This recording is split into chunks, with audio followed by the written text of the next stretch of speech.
नमस्कार बच्चों, कैसे हैं आप सब। उम्मीद करती हूँ आप सब अच्छे ही होंगे। आपकी पढ़ाई भी बहुत अच्छे से चल रही होगी और आपकी मुझे मेरे टॉपिक पढ़ाई हुई आपको समझ में भी आ रही होंगे। बहुत ही इजी वे में टॉपिक को समझाया जा रहा है, तो प्लीज़ अपनी पढ़ाई कंटिन्यू रखें। ओके बच्चों, चलो आज एक हम नया टॉपिक पढ़ते हैं साइंस में, ह्यूमन डिजीज। ह्यूमन डिजीज क्या होता है? काफ़ी बार क्वेश्चन पूछा जाता है कंपटीशन एग्जाम में। हर कंपटीशन एग्जाम में साइंस से ये रिलेटेड क्वेश्चन पूछा जा सकता है कि ह्यूमन डिजीज क्या होती है, ह्यूमन डिजीज कौन सी डिजीज होती है, जिसके कारण क्या होता है। इस पे एक या दो क्वेश्चन परमानेंट आते हैं कंपटीशन एग्जाम में, ठीक है। और ये 11th 12th के लिए भी बेनिफिट है, क्योंकि ये चैप्टर 11th में है ह्यूमन डिजीज के नाम से। तो चलिए ह्यूमन डिजीज के बारे में पढ़ते हैं। ह्यूमन डिजीज क्या होती है? ह्यूमन डिजीज क्या होती है बच्चों? कि ह्यूमन डिजीज वो होती है जो ह्यूमन में सामान्य स्थिति, मतलब कि ह्यूमन में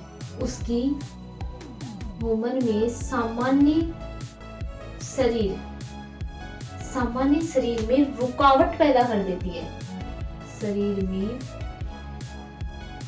रुकावट पैदा कर देती है, उसको ह्यूमन डिजीज कहते हैं। क्या कहते हैं? ह्यूमन डिजीज, बोले तो मानव रोग, ठीक है। ह्यूमन डिजीज, तो ह्यूमन डिजीज क्या होती है? मानव रोग किसे कहते हैं? ह्यूमन में सामान्य शरीर में रुकावट पैदा कर देती है। मतलब जैसे हमें कोई डिजीज हुई है, मान लो अपने ऊपर ही मान लो, चलो कि कोई मान लो मुझे ही मान लो कि चलो मुझे कोई डिजीज हो गई, मुझे कोई रोग हो गया, तो साधारण सी बात है भाई, मेरी बॉडी में रुकावट आ जाएगी, मुझे कुछ ना कुछ तो तकलीफ होगी ना, जिससे मुझे पता चलेगा कि भाई हाँ मेरी तकलीफ हो रही है, तो मैं हॉस्पिटल जाऊंगी तो मुझे पता चलेगा कि मेरे ये डिजीज है। तो जो सामान्य सर्कुलर चलता है हमारी बॉडी का, उस बॉडी में सामान्य रूप से रुकावट आ जाती है, हम बीमार हो जाते हैं या फिर कोई भी डिजीज हो जाती है जिसके कारण हमारी रुकावट आती है, उसको हम ह्यूमन डिजीज कहते हैं, ठीक है बच्चों। अब क्वेश्चन क्या आता है? क्वेश्चन कॉम्पिटिटिव एग्जाम में ये पूछा जाता है कि ह्यूमन डिजीज की स्टडी ह्यूमन डिजीज की स्टडी,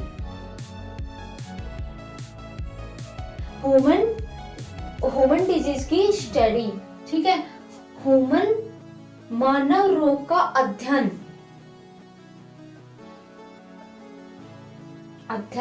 किसमें किया जाता है? पैथोलॉजी में।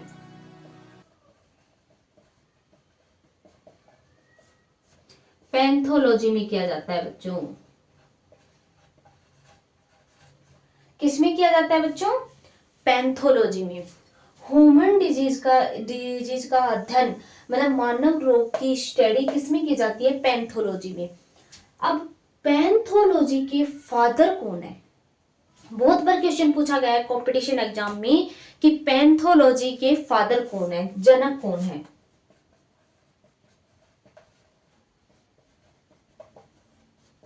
जनक कौन है?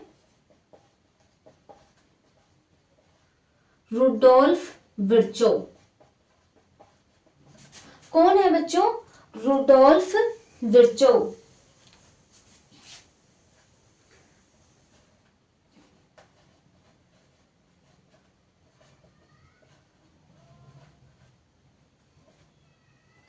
कौन है? Rudolf Virchow.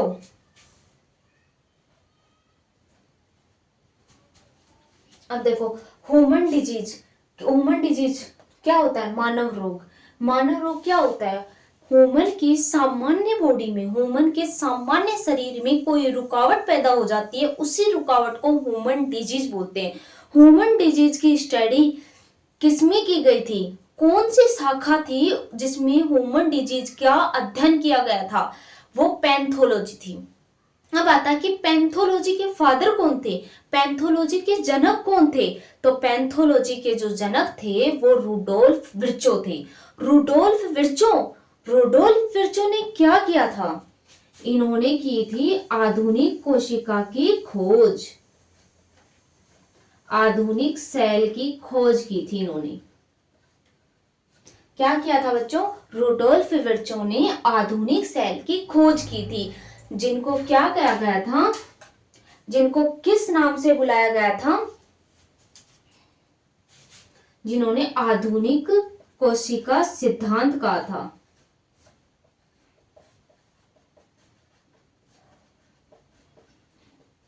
आधुनिक सेल प्रिंसिपल। ह्यूमन डिजीज क्या होता है? ह्यूमन की सामान्य बॉडी में कोई भी विकृति या फिर कोई रोग उत्पन्न हो जाता है, रुकावट उत्पन्न हो जाती है, उसको ह्यूमन डिजीज कहते हैं। ह्यूमन डिजीज की स्टडी किसमें की थी? पैथोलॉजी में। पैथोलॉजी के जनक कौन थे? Rudolf Virchow. रुडोल्फ विर्चो ने किसकी खोज की थी? आधुनिक सेल की खोज की थी। तब उन्हें किस नाम से बुलाया गया था? आधुनिक कोशिका के सिद्धांत के नाम से बुलाया गया था, या उन्होंने जो प्रतिपादन किया था वो आधुनिक कोशिका सिद्धांत का किया था। ठीक है। अब एक चीज और पूछी जाती है कि भाई पैथोलॉजी का मतलब क्या होता है? Patho plus logy. पैथोलॉजी का मतलब क्या होता है? तो पैथो का मतलब होता है और लॉजी का मतलब, पैथो का मतलब क्या होता है? रोग कारक। लॉजी का मतलब होता है स्टडी। जिसमें रोग कारक रोगों की स्टडी की जाती है उसको पैथोलॉजी के नाम से जानते हैं। समझ में आया बच्चों? देखो, ह्यूमन डिजीज मानव की सामान्य बॉडी में जो रुकावट पैदा कर देती है उसको ह्यूमन डिजीज कहते हैं, मतलब मानव रोग कहते हैं। मानव रोग की स्टडी कौन सी शाखा में की गई थी? पैथोलॉजी में। पैथोलॉजी के जनक कौन थे? Rudolf Virchow. रुडोल्फ विर्चो ने किसकी खोज की थी? आधुनिक सेल की खोज की थी। उन्हें किस नाम से पुकारा गया था? आधुनिक कोशिका सिद्धांत के नाम से पुकारा गया था। पैथोलॉजी को हम दो भागों में डिवाइड करते हैं, पैथो प्लस लॉजी। पैथो मतलब रोग कारक होता है, लॉजी मतलब स्टडी होती है, मतलब रोग कारकों की जिसमें स्टडी की जाती है उसको हम क्या बोलते हैं? उसको हम पैथोलॉजी बोलते हैं। आया बात समझ में? उतार लो इसको, उतार लो।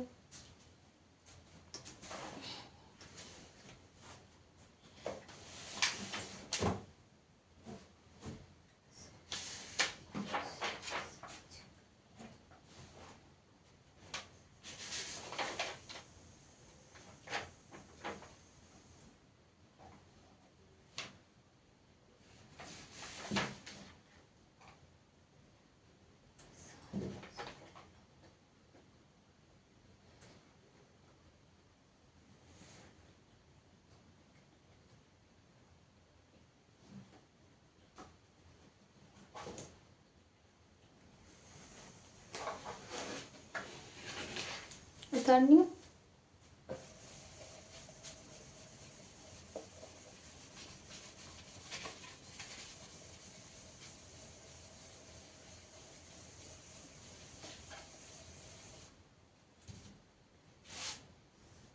अब देखो, ह्यूमन डिजीज कितने प्रकार के होते हैं, मतलब कितने टाइप्स होते हैं इनके?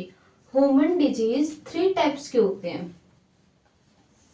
3 प्रकार होते हैं। कौन कौन से होते हैं? पहला होता है शारीरिक डिजीज, जिसको बोलते हैं जेनेटिक। ठीक है। दूसरा होता है सामाजिक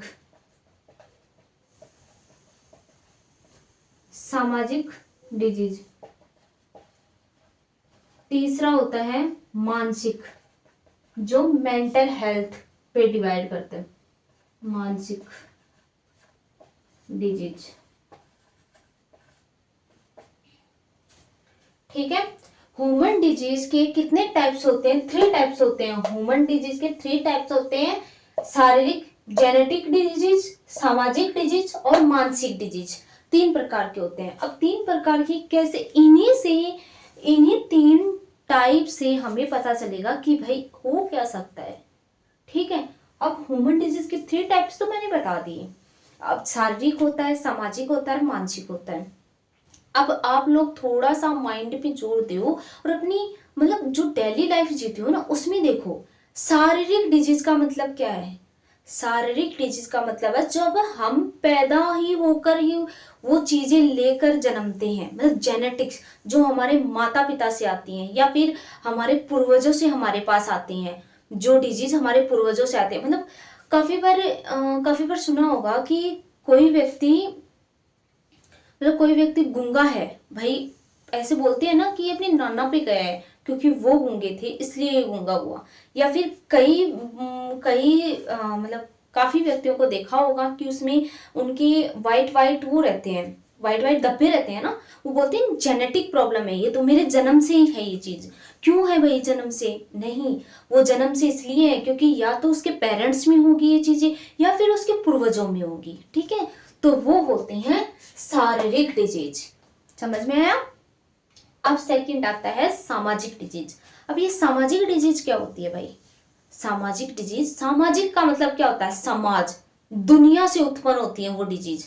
मतलब कोई संक्रमण फैलता है, जैसे कोरोना आया था। कोरोना कोरोना क्या हुआ था? संक्रमण ही के द्वारा ही तो फैला था।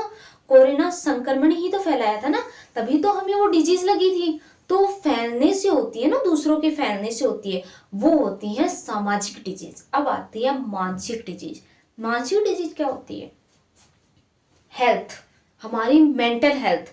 जो मतलब काफी बार देखा होगा कि कोई व्यक्ति पागल हो जाता है। क्यों पागल हो जाता है?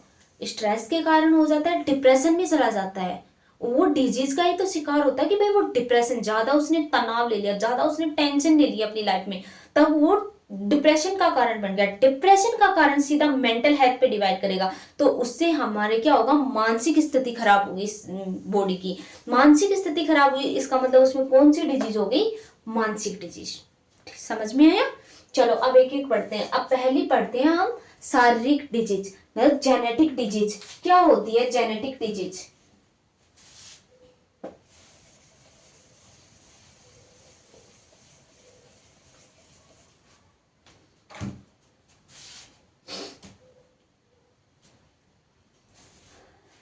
जेनेटिक डिजीज को दो पार्टों में डिवाइड किया जाता है। ठीक है, जेनेटिक डिजीज को दो पार्टों में डिवाइड किया जाता है। पहला तो होता है आनुवंशिक, आनुवंशिक डिजीज, रोग कारक जिसको बोलते हैं। मतलब क्या होता है जेनेटिक डिजीज?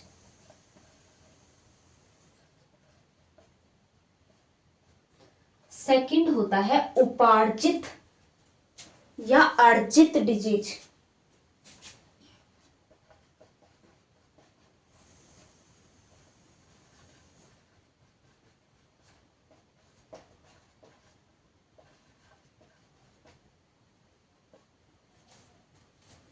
अब देखो, जेनेटिक डिजीज का मतलब मैंने बताया, जो अपने माता पिता से आती है या फिर जन्मते वक्त ही होती है, जो हमारे पूर्वजों से आती है, वो होती है जेनेटिक डिजीज। और उपार्जित अर्जित डिजीज होती है, जो हम उपार्जित करते हैं, मतलब दूसरे लोगों से हमारे अंदर डिजीज आती है, वो उपार्जित या अर्जित डिजीज होती है। ठीक है, तो अब आनुवंशिक डिजीज में लिखो, ये क्या होती है? जन्मजात, जन्मजात डिजीज होती है। क्या होती है? जन्मजात डिजीज, मतलब जन्म से ही उत्पन्न होती हैं, वो जेनेटिक डिजीज होती हैं। या फिर माता पिता से प्राप्त होती है, माता पिता से, माता पिता से प्राप्त होती है, मतलब मदर और फादर से हमें मिलती है, वो होती है। क्या होता है? देखो, जेनेटिक डिजीज का मतलब होती है कि जो माता पिता से मिलती है, या फिर जेनेटिक रोग के कारण होती है, जन्म के समय होती है, या फिर पूर्वजों से मिलती है हमारी, मतलब पीढ़ी दर पीढ़ी, पीढ़ी दर पीढ़ी। मतलब कोई चीज है जो, मतलब काफी बार पूर्वजों को सुना होगा, आपको दादी नानी को कहते हुए सुना होगा कि ये तो पीढ़ी दर पीढ़ी की कहानी है हमारी।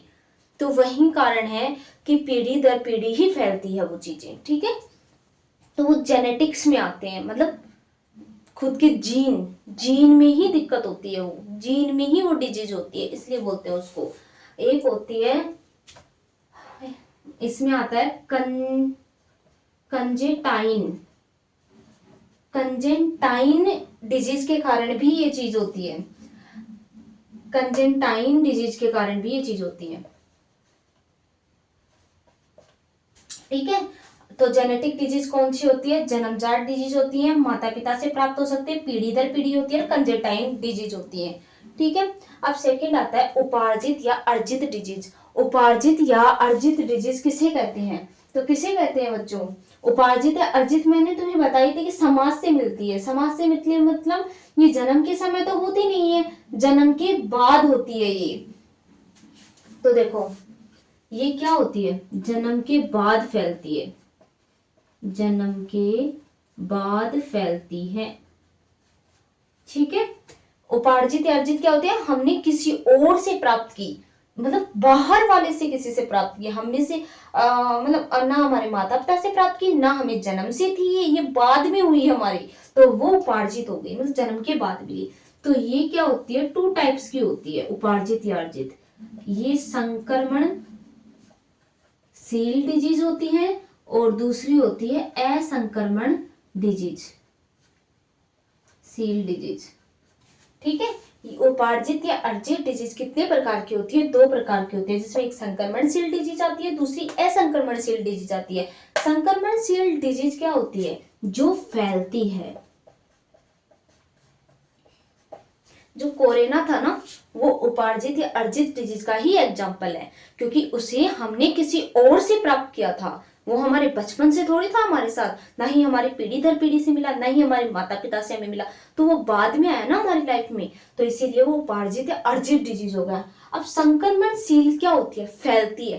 कोरोना एक से दूसरे की तरफ फैला था ना, तो मतलब फैलती है। संक्रमणशील डिजीज वो होती हैं जो फैलती हैं, असंक्रमणशील वो होती हैं जो फैलती नहीं है। जैसे हमें नॉर्मली सरदर्द होता है, ठीक है, नॉर्मली सरदर्द हो जाता है, तो वो फैलेगा नहीं ना, वो एक को है तो एक को ही रहेगा, दूसरे को नहीं होगा। समझ में आई? तो ऐसे ही है, उपार्जित या अर्जित डिजीज हो गई। ठीक है। तो अब एक बार फिर से रिवाइंड कर लो, इसे नोट कर लो।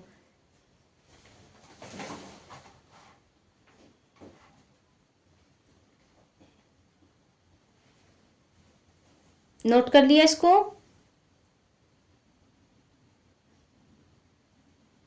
अब देखो बच्चों, आनुवंशिक रोगों को, जेनेटिक डिजीज,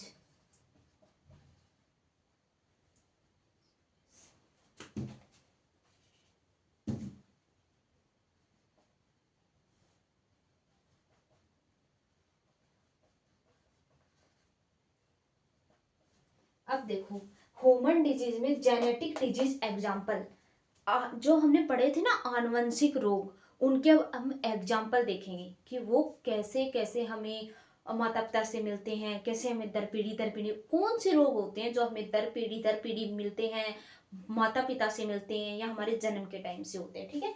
आनुवंशिक रोग के एग्जाम्पल,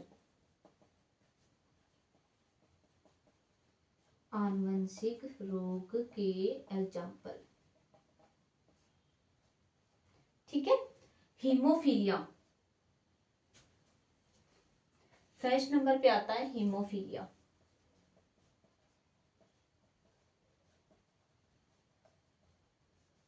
हीमोफीलिया, हीमोफीलिया, हीमोफीलिया क्या होता है?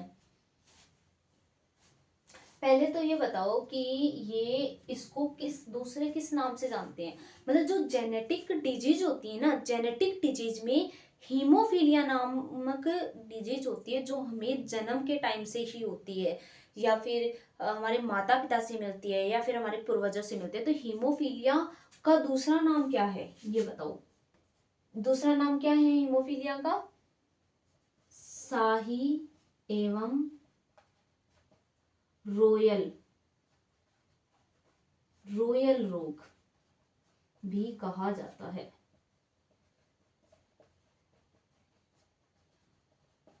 क्यों कहा जाता है? किसी को पता है कि हीमोफीलिया को शाही एवं रोयल रोग क्यों कहा जाता है? क्या कारण है जिसको हीमोफीलिया को शाही और रोयल, शाही और रोयल, रोयल का मतलब क्या है? मतलब बहुत रिच, रिच वुमेन, बहुत रिच वुमेन, उसको, उससे ये बीमारी हुई थी, मतलब ये डिजीज हुई थी, इसलिए उसको शाही एवं रोयल रोग कहा जाता है। अब तुमसे एक क्वेश्चन पूछा जा सकता है कंपटीशन एग्जाम में कि शाही एवं रोयल रोग से ग्रसित, से डिजीज से ग्रसित होने वाली वुमेन कहाँ की थी और कौन थी, उसका नाम क्या था। अब देखो वो कौन थी, वो इंग्लैंड की महारानी विक्टोरिया थी।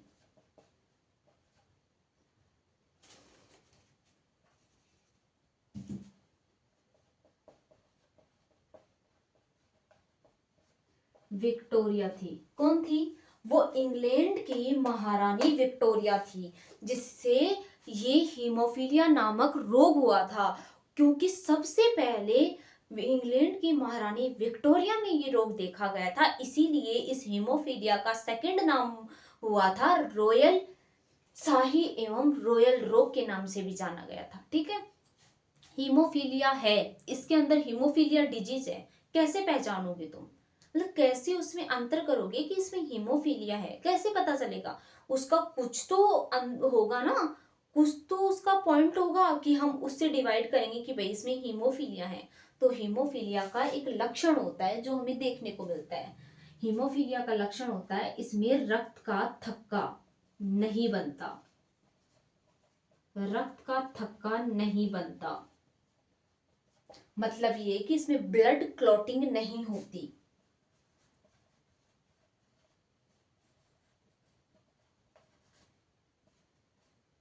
इसमें क्या है, इसमें ब्लड क्लॉटिंग नहीं होती, इसमें रक्त का थक्का नहीं बनता। तो देखो जेनेटिक डिजीज रोग है, उसमें पहला रोग था हीमोफीलिया। हीमोफीलिया का मतलब होता है जिसमें रक्त का थक्का नहीं बनता, मतलब जो ब्लड है ना, ब्लड वो लगातार बहता रहेगा, लगातार बहता रहेगा। तुम कितना भी रोक लो, कितना ही एंटीबायोटिक लगा दो उस पर, कितना ही एंटीसेप्टिक लगा दो, वो नहीं रुकेगा, क्योंकि उसका थक्का ही नहीं बन रहा क्योंकि उसको हीमोफीलिया रोग है। उसी से पता चलेगा कि ये हीमोफीलिया डिजीज से ग्रसित है। ठीक है, हीमोफीलिया को सबसे पहले किसमें हुआ था, जो इंग्लैंड की महारानी विक्टोरिया थी उसमें हुआ था। और हीमोफीलिया को सेकंड नाम किससे जाना जाता है, शाही एवं रॉयल रोग के नाम से जाना जाता है। ये क्वेश्चन इस तरह भी आ सकता है कि शाही एवं रॉयल रोग का मुख्य लक्षण क्या है, तो शाही एवं रॉयल रोग का मुख्य लक्षण रक्त का थक्का नहीं बनना है। समझ में आया, ये हीमोफीलिया कंप्लीट, बस इतना ही है हीमोफीलिया। अब दूसरा आता है इसमें,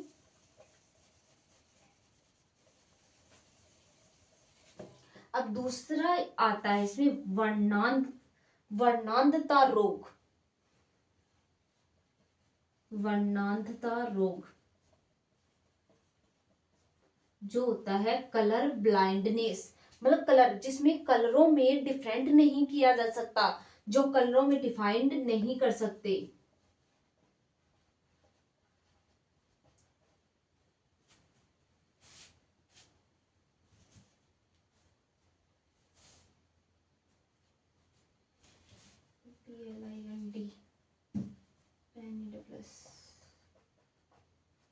ब्लाइंडनेस, वर्णांधता रोग। सेकंड आता है वर्णांधता रोग, मतलब जो मतलब काफी बार होते हैं ना, कोई बहुत ही रेयर केस में होती हैं ये डिजीज, जिनमें को कई बच्चे होते हैं जिनको कलर में डिफाइन नहीं पता चलता, मतलब डिफरेंट नहीं कर सकते। वो जहाँ लाल है उसको बताएंगे पीला है, पीले को बताएंगे लाल है। तो ये होती है जन्मजात जेनेटिक डिजीज होती है। ठीक है, फर्स्ट हीमोफीलिया थी, सेकंड वर्णांधता रोग थी। वर्णांधता रोग का मतलब ये होता है कि जिसमें रंगों को नहीं भेद सकता वो इंसान, मतलब रंगों को नहीं पहचान सकता।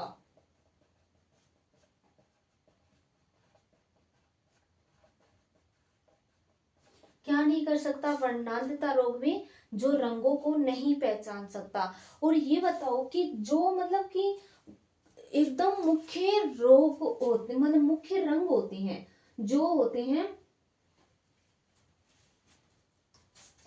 तीन, मतलब कि इसमें वर्णांधता रोग है ना, इसमें कौन से ऐसे कलर है जिसमें वो मतलब पहचान नहीं सकता, उसी में उसे सबसे ज्यादा कॉम्प्लिकेटेड होती है।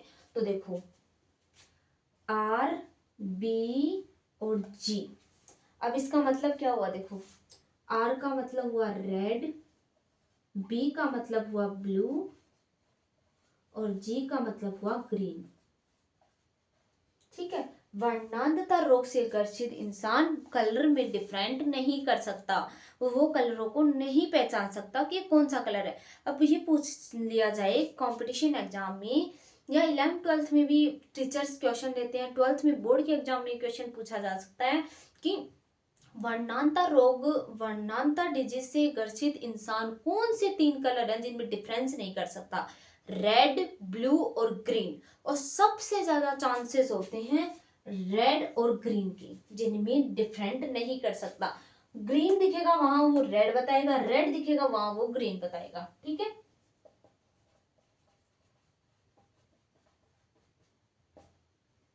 ये वर्णांधता रोग होते हैं। ठीक है, पहला हीमोफीलिया रोग था, सेकंड वर्णांता रोग है। अब तीसरा आता है सिकल सेल एनीमिया। उतार लिया, ये उतार लो, नोट कर लो इसको।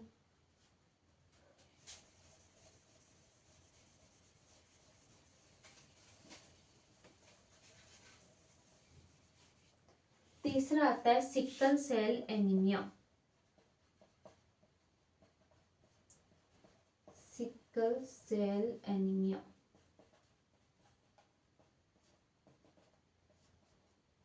अभी सिकल सेल एनीमिया क्या होता है, इसका एक ही मुख्य एग्जाम्पल है सिकल सेल डिजीज जिसको होती है वो एक ही प्रकार की होती है कि आरबीसी हसियाकार होती है। इसमें क्या होती है, आरबीसी हसियाकार होती है। आरबीसी का मतलब है red blood cell. Sickle cell anaemia रोग होता है उसमें आरबीसी हस्याकार होती है। आरबीसी का मतलब होता है रेड ब्लड सेल्स। ठीक है, अब आरबीसी हस्याकार कैसे होती है पता है, हमारी ह्यूमन बॉडी में आरबीसी राउंड होती है, राउंड राउंड होती है। ठीक है, जब मतलब सिकल सेल एनीमिया डिजीज से ग्रसित जो इंसान होता है तो उसमें आरबीसी ऐसे ऐसे इस तरह की आकृति ले लेती है, इस तरह की शेप बना लेती है, तो वो क्या हुई, आरबीसी हस्याकार होगी। आरबीसी के हस्याकार का मतलब है, कभी सुना होगा तुमने कि हार्ट अटैक आता है। हार्ट अटैक क्यों आता है, हार्ट अटैक हार्ट में छल्ले डलते हैं।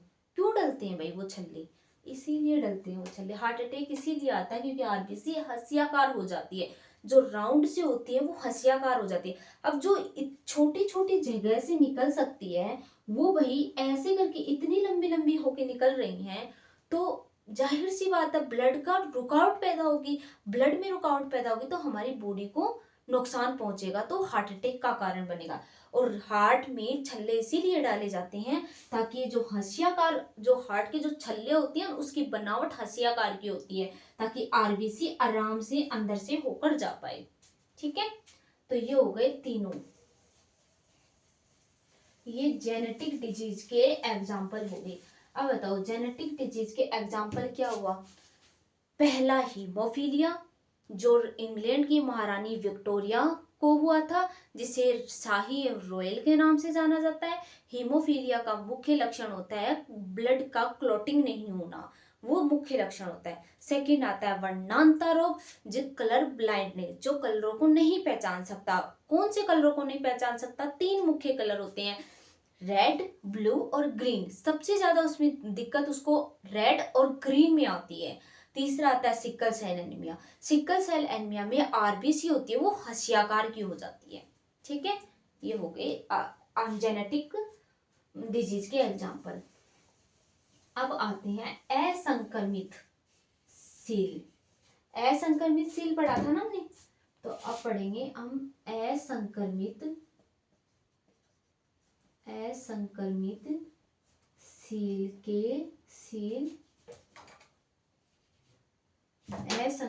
सील रोगों के लक्षण, रोगों के एग्जाम्पल मतलब उदाहरण।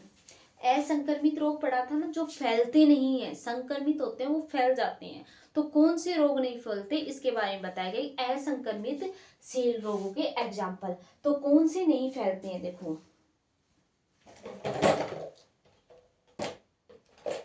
अब देखो, असंक्रमित जो रोग होता है वो होता है डायबिटीज।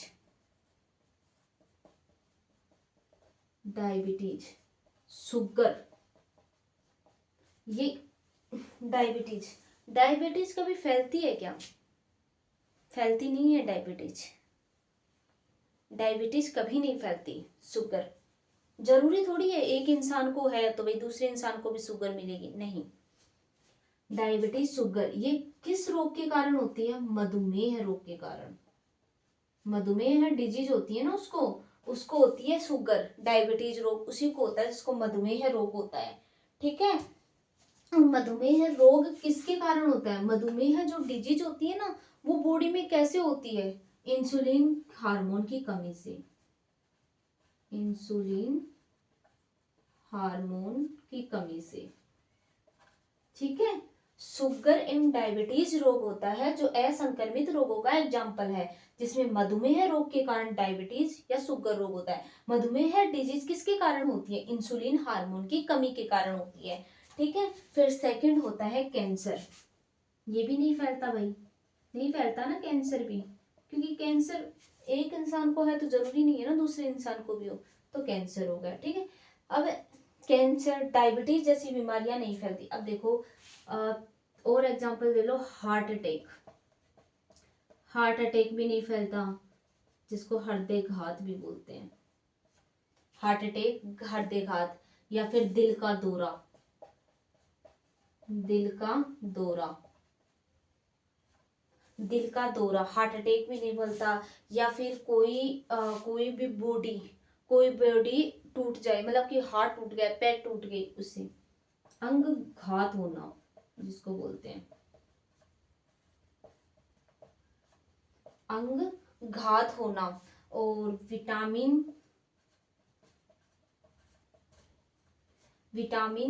पोषक तत्व,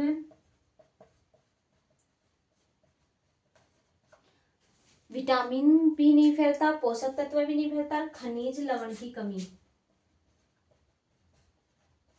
खनिज लवण की कमी के कारण भी कोई रोग नहीं फैलता। मतलब एक इंसान में तो दूसरे इंसान जरूरी नहीं हुआ।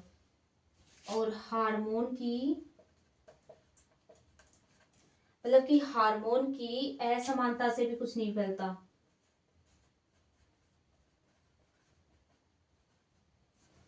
कि असमानता की कमी, ठीक है। अब देखो असंक्रमित रोगों के एग्जाम्पल हैं। असंक्रमित रोगों के एग्जाम्पल डायबिटीज होता है पहला, जिसको हम शुगर बोलते हैं आम भाषा में, ठीक है। डायबिटीज, डायबिटीज रोग किसके कारण होता है? मधुमेह रोग के कारण। अब मधुमेह डिजीज क्यों हुई भाई हमें? मधुमेह डिजीज इंसुलिन हार्मोन होता है उसकी कमी से होती है, ठीक है। सेकंड आता है कैंसर। कैंसर भाई नहीं फैलता है, जरूरी नहीं है ना घर में एक इंसान के कैंसर हो तो दूसरे के अपने आप फैल जाएगा, नहीं, ये कोई फैलने वाली बीमारी नहीं है, ठीक है। तीसरी हार्ट अटैक, हार्ट अटैक भी फैलने वाली नहीं है। हृदयघात बोलते हैं जिसको, दिल का दौरा पड़ना बोलते हैं जिसको। हार्ट अटैक, हृदयघात, दिल का दौरा, तीनों अलग अलग चीजें हैं। कभी आगे पढ़ेंगे हम। हार्ट अटैक भी कई प्रकार के होते हैं, एक प्रकार का हार्ट अटैक नहीं होता, नहीं, कई प्रकार के हार्ट अटैक होते हैं, ठीक है। फिर अगला आता है अंग घात होना, मतलब किसी का हाथ फ्रैक्चर हो गया तो जरूरी नहीं है ना भाई वो बात, तो वो फैलेगी नहीं ना, वो कोई डिजीज थोड़ी है जो फैलेगी, नहीं, वो फैलेगी नहीं। वो अंग एक का ही फ्रैक्चर हुआ तो वो एक ही का फ्रैक्चर होगा, ठीक है। अब विटामिन, पोषक तत्व, खनिज लवण की कमी, अगर हमारी बॉडी में किस विटामिन, खनिज या पोषक तत्व की कमी हो गई है तो वो हमें ही नुकसान पहुंचाएगी, दूसरे को नहीं पहुंचाएगी। फिर आता है हार्मोन की आवश्यकता की कमी, मतलब हार्मोन्स का बॉडी में बैलेंस बिगड़ जाता है तो वो भी नहीं फैलती, ठीक है। ये एग्जाम्पल है असंक्रमित रोगों के एग्जाम्पल। समझ में आया? उतार लो इसको, नोट कर लो इसको।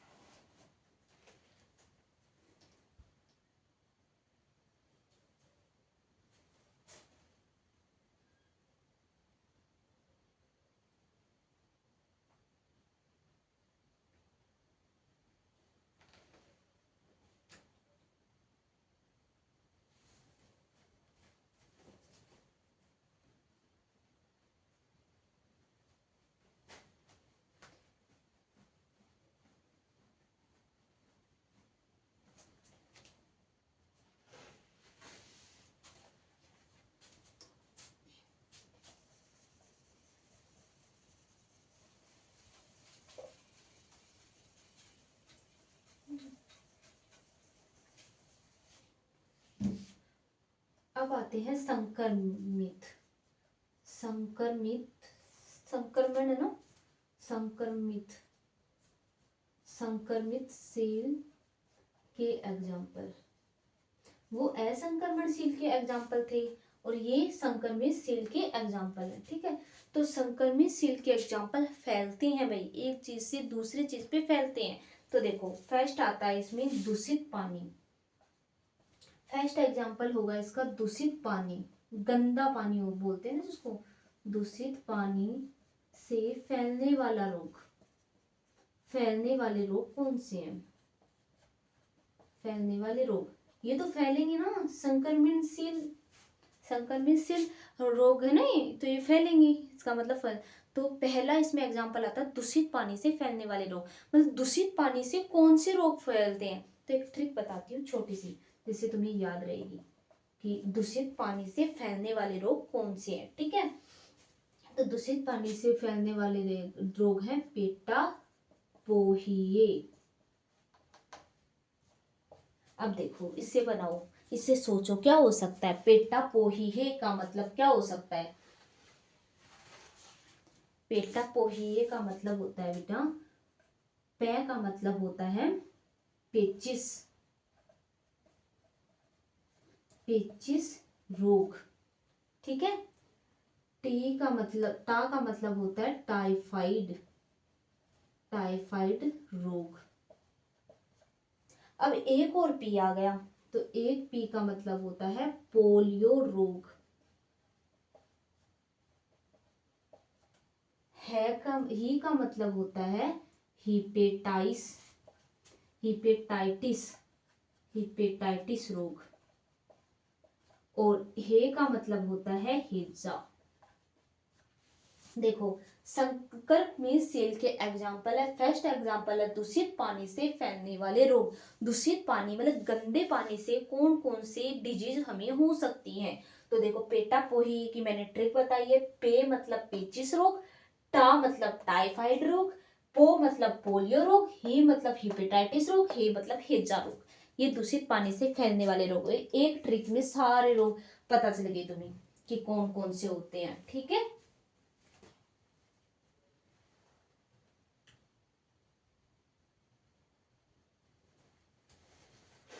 अब देखो ये जो हिपेटाइटिस रोग होता है ना, ये ए और ई, जिसमें ए और ई मौजूद रहता है ना ब्लड, उनमें सबसे ज्यादा होते हैं। ठीक है, अब देखो यही बता देती हूँ। अब देखो इसमें छोटा सा एक एग्जांपल है कि हिपेटाइटिस रोग किसके कारण फैलता है, मतलब कौन से ग्रुप होते हैं। ये ग्रुप होते हैं ए और ई के ग्रुप होते हैं, हिपेटाइटिस इनमें सबसे ज्यादा होता है। ठीक है, तो कौन से ग्रुप होते हैं, कितने ग्रुप होते हैं?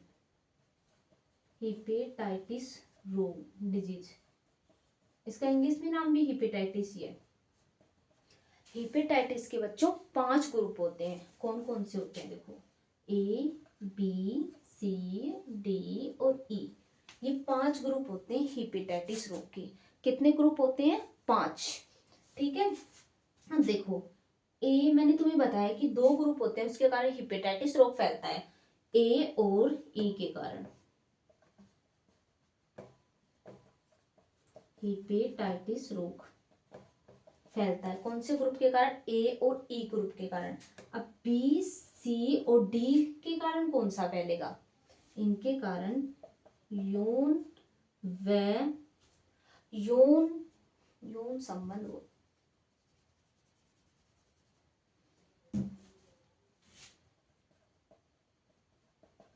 यौन संबंध व ब्लड,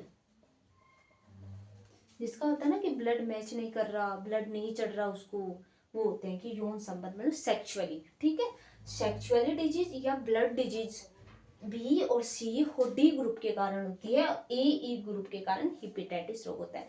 तो ये क्वेश्चन बन सकता है एग्जाम में कि हिपेटाइटिस रोग में कौन से कितने ग्रुप होते हैं? पहली बात तो 5 ग्रुप होते हैं, तो ये पूछा जा सकता है हिपेटाइटिस ग्रुप के कौन से, मतलब कि रोग के कौन से ग्रुप है जिससे हिपेटाइटिस रोग फैलता है? तो ए और ई ग्रुप से। BCD है वो सेक्सुअली डिजीज और ब्लड डिजीज का कारण बनती है, जिनमें BCD ग्रुप मौजूद होता है। ठीक है, ये हेपेटाइटिस रोग हो गए।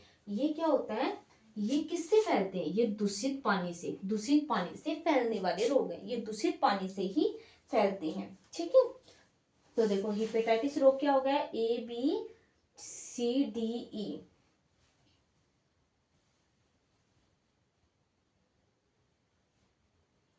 अब देखो इसमें पांचों में से ना 5 ग्रुप है। अब ये पूछा जाएगा कि इन पांचों ग्रुप में सबसे घातक जो ग्रुप होता है ना वो कौन सा है।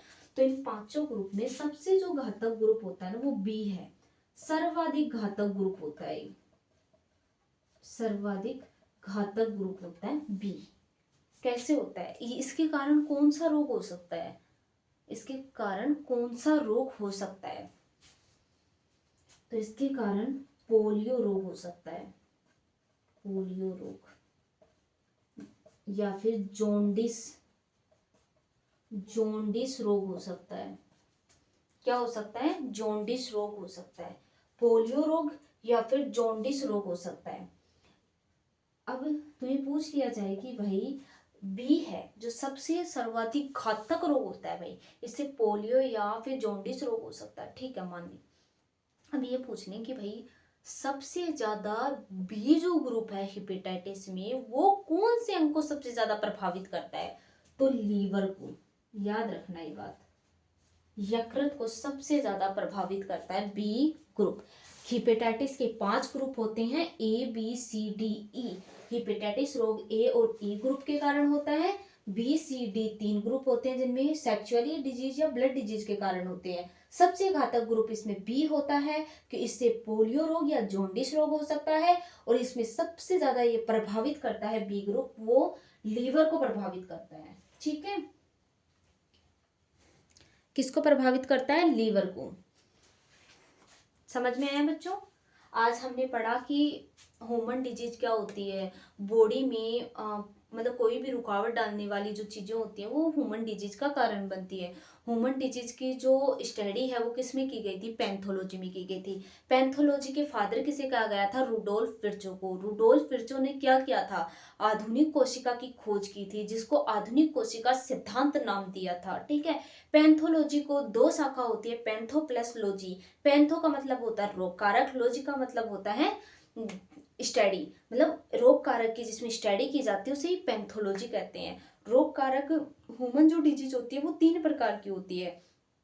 पहली आनुवंशिक बताई थी मैंने, दूसरी शारीरिक बताई थी, तीसरी मानसिक बताई थी, सामाजिक बताई थी। शारीरिक, सामाजिक और मानसिक 3 बताई थी। ठीक है, जिसमें जो शारीरिक होते हैं उनमें आनुवंशिक मतलब जेनेटिक्स गुण आते हैं। तो जेनेटिक्स के एग्जाम्पल पढ़े हमने। जेनेटिक्स डिजीज क्या होती है, जो जन्मजात से मिलती है, जो माता पिता से मिलती है, हमारे जो दर पीढ़ी दर मिलती है हमें, और जिससे जो मतलब हमारे जन्मजात से ही होती है, जो जीन में ही डिपेंड होती है, वो उसे हम जेनेटिक डिजीज कहा था। फिर सेकंड हमने लिया था कि उपार्जित अर्जित डिजीज क्या होता है। उपार्जित अर्जित डिजीज होती है जो जन्म के बाद हमें मिलती है। तो जन्म के बाद मिलने वाली डिजीज कौन सी है, वो पड़ी थी। संक्रमणशील डिजीज होती है, एक असंक्रमणशील डिजीज होती है। संक्रमणशील डिजीज होती है वो नहीं, संक्रमणशील डिजीज होती है वो फैलती है, असंक्रमण डिजीज होती है वो नहीं फैलती। फिर हमने पढ़ा कि असंक्रमणशील होती है उनके एग्जाम्पल नहीं, पहले तो जेनेटिक्स के एग्जाम्पल पढ़े थे ना हमने। जेनेटिक्स डिजीज के एग्जाम्पल पढ़े थे, कौन कौन से एग्जाम्पल। जेनेटिक्स के एग्जाम्पल फर्स्ट हीमोफीलिया था, सेकंड वर्णांतता रोग था जो कलर डिजीज होती है ना, कलर ब्लाइंडनेस। तीसरी होती है सिकल सेल एनीमिया। हीमोफीलिया क्यों कहा गया था, क्योंकि हीमोफीलिया के लक्षण जिसमें रक्त का थक्का नहीं बनता, जो इंग्लैंड की महारानी विक्टोरिया को सबसे पहले हुआ था, इसीलिए उसका नाम शाही रॉयल के नाम से भी हीमोफीलिया जाना जाता है। अब आता है कि कलर ब्लाइंडनेस। कलर ब्लाइंडनेस ये होता है कि जो जिस व्यक्ति को डिजीज होती है वो कलरों में डिफरेंट नहीं कर पाता। तो कलरों को डिफरेंट करने के लिए कौन से मुख्य कलर है, 3 कलर होते हैं। पहला रेड, ब्लू और ग्रीन। सबसे ज्यादा वो डिफरेंट नहीं कर पाता वो रेड और ग्रीन कलर होता है, जिसमें वो डिफरेंट नहीं कर पाता। तीसरा होता है sickle cell anaemia. Sickle cell anaemia का कैसे पता लगाएंगे, उनमें कौन से लक्षण होंगे। सिकल सेल एनीमिया का मतलब है जो हमारी आरबीसी होती है, रेड ब्लड सेल्स होती है बॉडी में, वो हंसिए के आकार की हो जाती है, उसको सिकल सेल एनीमिया बोलते हैं। फिर दूसरा हमने पढ़ा था कि जो संक्रमितशील धातु संक्रमणशील डिजीज होती हैं, उनके एग्जाम्पल पढ़े थे हमने। पहला पढ़ा था दूषित पानी से होने वाले रोग। तो दूषित पानी से होने वाले रोग कौन कौन से हैं, जो मतलब हमारे छूने से फैलते हैं, वो दूषित पानी से होने वाले रोग है। जैसे पोही पपीहे, पोही पोहिए, पी का मतलब पोलियो, टाइफाइड, पेचिस, हेजा, हिपेटाइटिस रोग होते हैं। अब पढ़ें, छोटी सी चीज है कि हिपेटाइटिस रोग किस ग्रुप के कारण होता है। हिपेटाइटिस जो रोग होता है उसमें ए और ई ग्रुप होता है। हिपेटाइटिस जो डिजीज होती है उसमें 5 ग्रुप होते हैं, A B C D E. जिसमें ए और ई होता है वो हिपेटाइटिस रोग का कारण होता है। जो बीच में 3 होते हैं बी सी और डी, ये सेक्सुअली डिजीज या फिर ब्लड डिजीज का कारण बनते हैं। इन पांचों ग्रुप्स में सबसे ज्यादा घातक होता है वो बी ग्रुप होता है। बी ग्रुप से कौन सा रोग होता है, पोलियो रोग, जिसे जॉन्डिस रोग भी कहते हैं। अब ये पोलियो और जॉन्डिस रोग सबसे ज्यादा किसको प्रभावित करता है, तो ये लीवर को प्रभावित करता है। ठीक है, लीवर को डैमेज करता है। बताइए बच्चों, तो बच्चों समझ में आया आज का लेक्चर। चलो आज की क्लास हम यहीं पे समाप्त करते हैं। धन्यवाद बच्चों, आपका दिन शुभ हो और रोज बने रहिए वर्षा केमिस्ट्री क्लासेस के साथ। आपको बहुत कुछ सीखने को मिलेगा, ये मेरा वादा है आपसे। बहुत कुछ सीखने को मिलेगा आपको यहाँ। आपको कंपटीशन एग्जाम की तैयारी भी होगी, 11th-12th की तैयारी भी होगी आपकी। धन्यवाद बच्चों, और सब्सक्राइब करना मत भूलिए। कमेंट कीजिए कि आपको वीडियो कैसा लगा, और ज़्यादा से ज़्यादा शेयर कीजिए इस वीडियो को, ताकि और भी बच्चे आपकी तरह और भी बच्चे इसको सीख पाएं और वो अपनी तैयारी पे ध्यान दे पाएं। Thank you.